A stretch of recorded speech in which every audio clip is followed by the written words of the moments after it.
ऐसा नहीं है कि उमर कि मैंने कभी सोचा ही नहीं 4 साल में कि अच्छा मैं ड्रामा कभी नहीं करूँगी। मैंने हमेशा से प्लान किया, लेकिन आपको पता है कि जब आप फ़िल्म कर रहे होते हो तो आपका पूरा फोकस एक फ़िल्म पे होना चाहिए, आप अपने कैरेक्टर में होते हैं।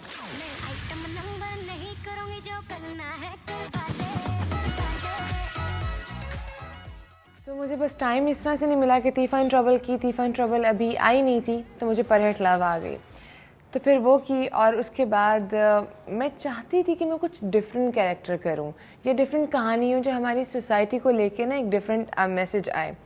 तो जब मुझे अब्दुल्ला सजन ने कॉल की आई ड्रीम से, तो मुझे लगा कि अच्छा ये तो वही एक टिपिकल स्टोरी आएगी है, मुझे फिर ना करना पड़ेगा। इसके अलावा मेरे पास बहुत सारे स्क्रिप्ट्स है और डिफरेंट प्रोडक्शन हाउसेस से। उन्होंने कहा कि ये फ़ायज़ा इफ्तिखार का लिखा हुआ और अंजुम शहजाद इसको डायरेक्ट कर रहे हैं। अंजुम शहजाद के साथ मैंने अनफॉर्चुनेटली 10 सालों में कभी काम नहीं किया था, तो मुझे एकदम से लगा कि ये तो यही प्रोजेक्ट है जो मुझे करना है, क्योंकि आपको पता है कि अंजुम हमेशा जो काम करते हैं वो बहुत अच्छा काम करते हैं और ख़ानी उनका इतना खूबसूरत, और इससे पहले भी। तो मैंने कहा कि ये तो स्क्रिप्ट पढ़ने वाला है फ़ायज़ा इफ्तिखार ऑब्वियसली। तो जब मैं पढ़ रही थी तो मुझे याद है कि मेरे पास अभी आई थिंक 10-12 एपिसोड्स आई थी और मैंने वो एक रात में पढ़ ली थी, क्योंकि इसमें आपको सास बहू नहीं नज़र आएगी, इसमें आपको वो झगड़े नज़र नहीं आएंगे, इसमें एक एक्स्ट्रा जो एक अफेयर्स चल रहे होते हैं ना एक दूसरे के साथ, वो नज़र नहीं आएंगे। ऐसा लगेगा कि ये कहानी आपको कहीं देखी हुई, कहीं सुनी हुई है, क्योंकि मोहब्बत है, मोहब्बत और नाम है इसका पहली सी मोहब्बत। और पहली सी मोहब्बत तो हर एक ने की होती है, किसी की मोहब्बत उनको मिल जाती है, किसी की मोहब्बत सारी ज़िंदगी उनके दिलों में रह जाती है।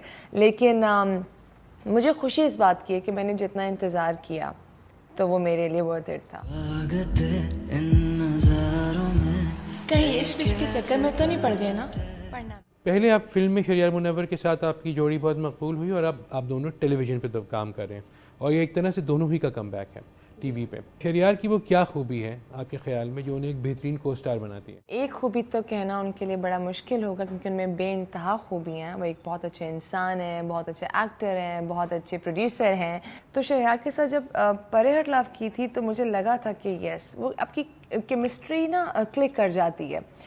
तो वहाँ पे मुझे लगा कि हम आगे भी काम कर सकते हैं, लेकिन हमने ये प्लान नहीं किया था कि हम राइट आफ्टर परहट लव हम लोग ये कोई ड्रामा या कोई और प्रोजेक्ट कर रहे होंगे साथ में। कुछ चीज़ें किस्मत में होती हैं, लिखी होती हैं और वो हो जाती हैं, और मैं बहुत इन्जॉय कर रही हूँ। मुझे लगता है कि ये बहुत अच्छी बात है कि मैं 4 साल के बाद काम कर रही हूँ, वो आई थिंक 6 साल के बाद काम 7 ईयर्स के 7 ईयर्स के बाद टीवी कर रहे हैं। तो अच्छा लग रहा है, मैं एंजॉय कर रही हूँ, मज़ा आ रहा है। और उनकी एक बड़ी मज़े की बात है कि वो ख़ुद तो अपनी लाइन्स याद करते ही करते हैं, वो दूसरों की भी याद उनको होती हैं। तुमने गलत बोल दिया, तुमने ऐसे कर दिया, तुमने ऐसे कर दिया। तो ये उनके लिए, मतलब मेरे लिए बड़ा आसान हो जाता है। अगर मैं कुछ भूल भी जाऊँ तो फ़ौरन से बता देते हैं वो। आपको पता था कि वो इस ड्रामे में आपके साथ होंगे? नहीं, जब मुझे अब्दुल्ला ने कॉल की थी और उस टाइम कोई प्लान नहीं था मेरा ये ड्रामा करने का, तो मैंने पूछा डायरेक्टर कौन है, उन्होंने कहा अंजुम शहजाद। तो मुझे वहीं पे लगा कि ओके मुझे ये करना है। तो जब उन्होंने मुझे 2 दिन के बाद बताया कि शहरयार मुनव्वर तो साइंड है, मतलब उन्होंने ये कॉन्ट्रैक्ट साइन किया हुआ है, तो मुझे लगा कि अब तो ये घर वाली बात है, अब तो मैं करूँगी ये प्रोजेक्ट। दुनिया भर में ख़वातीन को सामने रखकर टेलीविज़न ड्रामे, शोज़ और फिल्म्स बनाई जाती हैं, लेकिन हमारे यहाँ अनफॉर्चुनेटली जो औरत है उसको जो है रोने धोने के अलावा रोल्स नहीं दिए जाते। इसकी क्या वजह है? मैं इस बात से एग्री करती हूँ आपकी कि यहाँ पे औरतों को बहुत ज़्यादा मजलूम दिखा दिया जाता है। मुझे नहीं लगता कि मेरा घर ऐसा है कि जिसमें एक औरत मजलूम है। मेरी माँ जो मेरे लिए एक रोल मॉडल है, वो बहुत स्ट्रॉन्ग औरत है, मेरी खाला है या मेरी फैमिली में। मुझे सिर्फ इतना लगता है कि हमारी जो अवाम है ना, उनको शायद अच्छा लगता है औरत को रुलाना या औरत को रोता हुआ देखना। अगर कोई एक डिफरेंट चीज़ आती है जिसमें औरत नहीं रो रही होती, तो मुझे ये लगता है कि लोगों को वो चीज़ पसंद नहीं आ रही होती। फिर जो मेरी एक रिक्वेस्ट है प्रोडक्शन हाउसेस से भी कि प्लीज़ इसको, औरत को थोड़ा सा स्ट्रॉन्ग तो दिखाएं। अगर वो रो रही है तो उसके पीछे एक पर्पज़ होना चाहिए, वो किसी बात से रो रही है, ऐसे नहीं कि वो घर से निकली है तो रो रही है, घर में आई है तो वो रो रही है। लेकिन जब मैं किसी से कहती हूँ ना कि डिफरेंट स्क्रिप्ट चाहिए या कुछ और, तो वो कहते हैं उसकी तो रेटिंग ही नहीं आती। तो मुझे ये समझ नहीं आता कि उसका ब्लेम हमें किसको देना चाहिए, हमारी सोसाइटी को, हमारे लोगों को, या हमें ख़ुद को। लेकिन हमारी जो बाकी ख़वातीन हैं वो बहुत स्ट्रॉन्ग है। मेरी अम्मा है और मेरी फैमिली में बहुत और भी ख़वातीन हैं। ट्रेंड चेंज हो रहा है, डिफरेंट हो रहा है।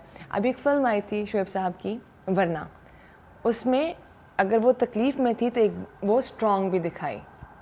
तो आई थिंक ये चीज़ होनी चाहिए और बननी चाहिए, और इंशाल्लाह मुझे लगता है कि आगे ऐसी होंगी चीज़ें जिससे आपको डिफरेंस नज़र आएगा। शुएब साहब की आपने बात की, तो आप उनकी अगली फिल्म में काम कर रही हैं।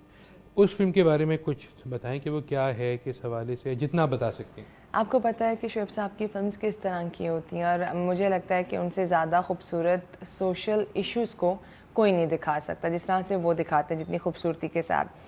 जब ज़्यादा मैं नहीं बता पाऊँगी, लेकिन ये ज़रूर कहूँगी कि इस तरह की भी फ़िल्म या इस तरह का टॉपिक अभी तक नहीं बना, और मेरा जो कैरेक्टर है वो मैंने अभी तक नहीं किया, और मैं चाहती थी कि मैं कुछ डिफरेंट करूँ, और मेरे लिए बहुत मुश्किल भी है। एक तो शुएब साहब, और दूसरा मैं जब फिल्म करने जा रही हूँ तो इसमें बहुत डिफरेंट तरीके से मुझे काम करना है। मेरी अभी जो मेरा एक्सेंट है उर्दू का, उस पर भी शुएब साहब बहुत काम करवा रहे हैं, और ये आपको आई थिंक 1-2 महीने में पता चलेगा कि वो किस बारे में और किस तरह से है। गुज़िश्ता 2 सालों में सबसे जो 2 बड़ी फिल्में हैं उनकी लीड हीरोइन आप हैं, लेकिन अनफॉर्चुनेटली कोविड की वजह से इस साल कोई बड़ी फिल्म नहीं आई है। आप फिल्मों का फ्यूचर इस पैंडेमिक के बाद कहाँ देखती हैं? मैं ये तो नहीं कहूँगी कि ये कोविड हमेशा रहेगा। मेरी तो दुआ है कि ये सब कुछ ख़त्म हो जाए, लेकिन ये भी सच है कि बहुत फिल्म इंडस्ट्री को बहुत नुकसान हुआ है। बहुत बड़ी बड़ी फिल्म्स जो थी इस साल आने वाली थी वो रुक गई हैं, और ऑब्वियसली उनको रोकना भी पड़ा ख़ुद को, क्योंकि जितना पैसा उन फिल्मों पे लगा होता, अगर वो लगा भी दें, इवन दो आजकल वैसे ही आपको पता है कि सोशल मीडिया पे या वैसे यूजुअली आपको ऐसी बहुत सी मैं उसे क्या नेटफ्लिक्स कहूँ या अमेज़ॉन को, उस पर फिल्म्स आ जाती हैं, लेकिन चूँकि हमारा वो नहीं है सिस्टम अभी बना हुआ, तो हम लोगों को अपनी फिल्म्स को रोकना पड़ेगा। अब बहुत लोगों ने बहुत मेहनत से काम किया है, बहुत पैसा इन्वेस्ट हुआ हुआ है। मुझे पूरी उम्मीद है कि अगले साल इंशाल्लाह होगा, ये सब फिल्में आएंगी दोबारा से सिनेमास बहाल होंगे। और अभी जिस तरह शुएब साहब की फ़िल्म जा रही है शूट पे, और भी बहुत सी फिल्म्स ऑलरेडी शूट पर हैं, तो देर है पर अंधेर नहीं। सोशल मीडिया की आप बात कर रही हैं, तो सोशल मीडिया एक ऐसा प्लेटफॉर्म है जहाँ प्यार भी मिलता है और नफ़रत भी। किस तरह आप मैनेज करती हैं? मेरे एक्सप्रेशन देख रहे हैं आप? मुझे अभी समझ नहीं आ रहा मैं क्या बोलूं, क्योंकि प्यार तो बहुत मिलता है, नो डाउट कि आपसे वो लोग भी बात कर लेते हैं जो यूजुअली आपसे नहीं मिल पाते, लेकिन अगर मैं नफ़रत बड़ा एक हार्श वर्ड हो जाएगा, क्रिटिसिज्म जिसे मैं कहूँगी, वो तो खुल के मिलता है ना आपको। जिनको नहीं भी पता कि काम क्या है, एक्टिंग क्या है, आप कौन है, आप क्या नहीं करते, वो भी आप वहाँ बैठ के बता रहे होते हैं। कभी आपको लगता है कि इनको देखने के बाद आपको स्ट्रेस, डिप्रेशन होता है, लेकिन कभी आप इसको कहते हो कि नहीं, मे बी आप अपने पॉइंट ऑफ व्यू से देख रहे हो, लेकिन जो अवाम जिनके लिए आप काम कर रहे हैं वो आपको किसी और तरह से देखना चाहते हैं। लेकिन जब अल्फाज जो इस्तेमाल किए जाते हैं वो लिटरली दिल पे लगते हैं, और उससे दुख भी होता है कि हम लोग दिन रात एक करके एंटरटेन कर रहे होते हैं और इन्हीं लोगों को एंटरटेन कर रहे होते हैं, लेकिन जजमेंटल लोग हैं, वो कहानी बाद में सुनेंगे और फैसला पहले सुना देंगे। तो मेरी इनसे रिक्वेस्ट है इस शो के थ्रू भी कि प्लीज़, मैं हमेशा कहती हूँ कि जजमेंटल मत हो, क्योंकि आपको नहीं पता किसी की कहानी क्या है, कौन क्या कर रहा है। तो अगर आप किसी का दुख ख़त्म नहीं कर सकते, कम नहीं कर सकते किसी की तकलीफ़, तो उसको बढ़ाएं भी मत अपने लफ्ज़ों से।